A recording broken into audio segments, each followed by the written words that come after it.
Hello everyone.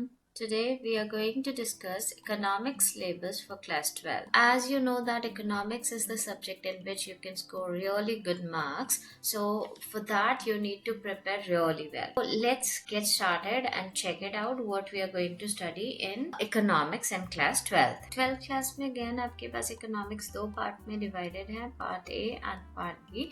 So part A would be your introductory macroeconomics. In class 11th आपने micro economics पढ़ा, यहाँ पे हम मैक्रो इकोनॉमिक्स पढ़ेंगे. And in part B you are going to learn about the Indian economic development. So Indian economy कैसे develop हुई over the period of time.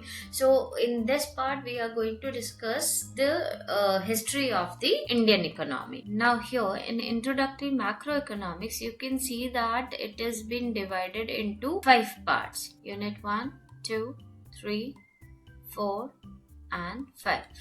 So in unit 1 you will be studying national income and related aggregates. So unit 1 is further divided into these 4 chapters.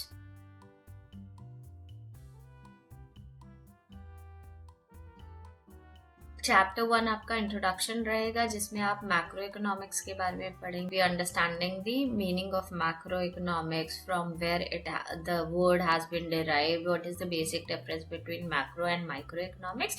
So will be understanding all of that. Now in chapter 2 you will be learning the circular flow of income किस तरह से different sectors of the economy flow करती है, ये सब चीजें हम chapter 2 में पढ़ेंगे.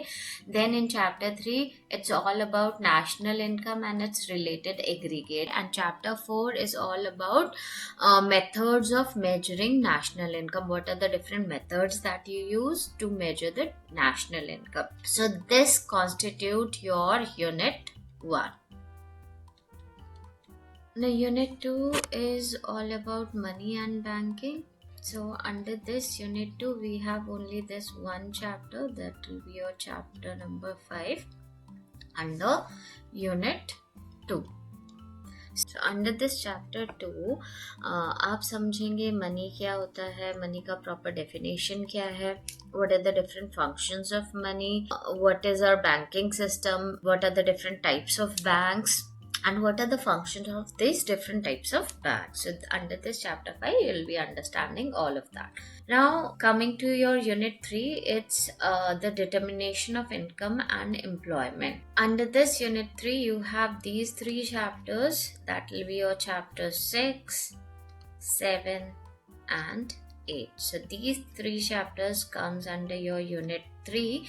In this chapter 6 you'll be learning about aggregate demand, aggregate supply and its related concepts. So microeconomics में आपने demand and supply के बारे में पढ़ा था in 11th class.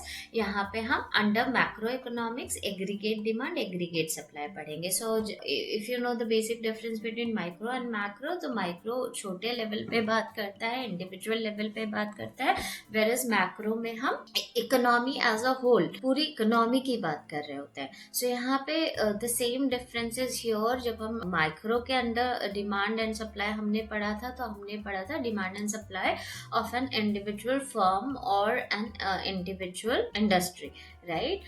So here we will be learning about the aggregate demand of the whole country, and the same way aggregate supply of the whole country. And then unit 4 is your government budget and the economy.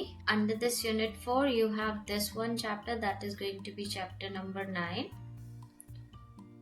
that will come under unit 4. So here you'll be learning about government budget, what is a budget, what are the different components of budget, and how does the government uses budget to maintain the balance in the economy. Then your unit 5 is BOP, that is balance of payment. So you have these 2 chapters under unit 5. So that is going to be a chapter 10 and chapter 11 under unit 5. So in chapter 10 we will be learning about foreign exchange rate, what is foreign exchange, how do we determine foreign exchange rate, all of that. And in the last chapter we'll be learning about balance of payment.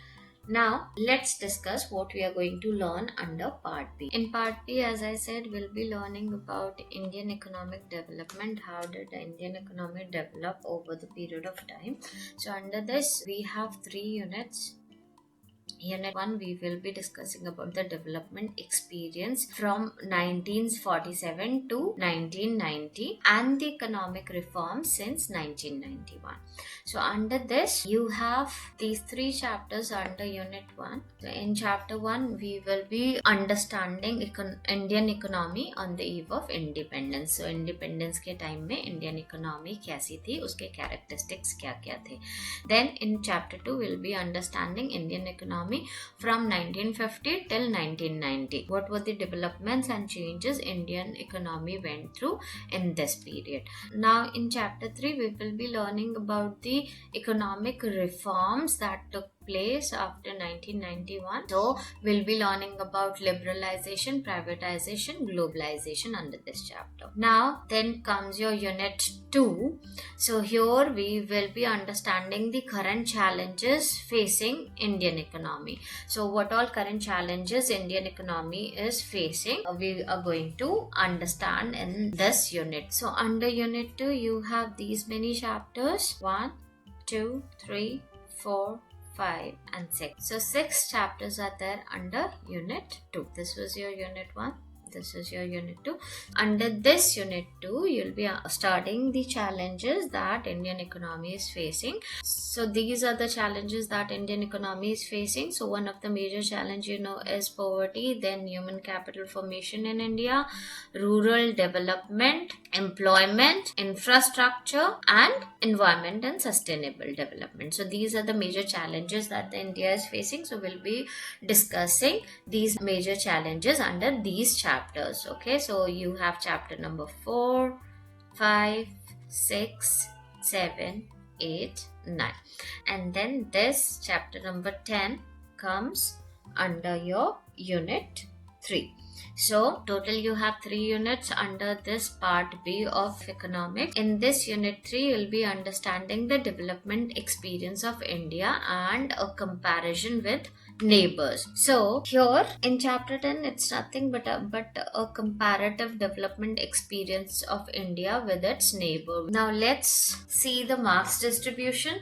So as you can see, Unit 1 constitute 10 marks.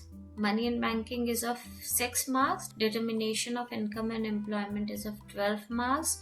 Government budget and the economy is of 6 marks. BOP is of 6 marks. So total it makes 40. And then Part B, Unit 1 is of 12 marks. Unit 2 is of 22 marks. So as you can see, Unit 2 सबसे ज़्यादा marks carry किए हुए हैं.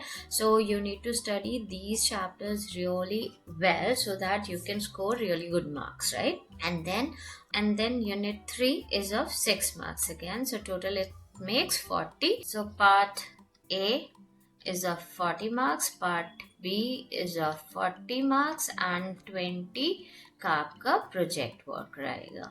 So total makes 100 marks. So today I've discussed about this whole syllabus and marking distribution of 12th class. So next I'll be coming up with the chapter wise videos. So if you are serious about your studies, do subscribe and hit the bell icon so that you get the notification of all the new videos coming up. So that's it for today. Thank you. Have a great day.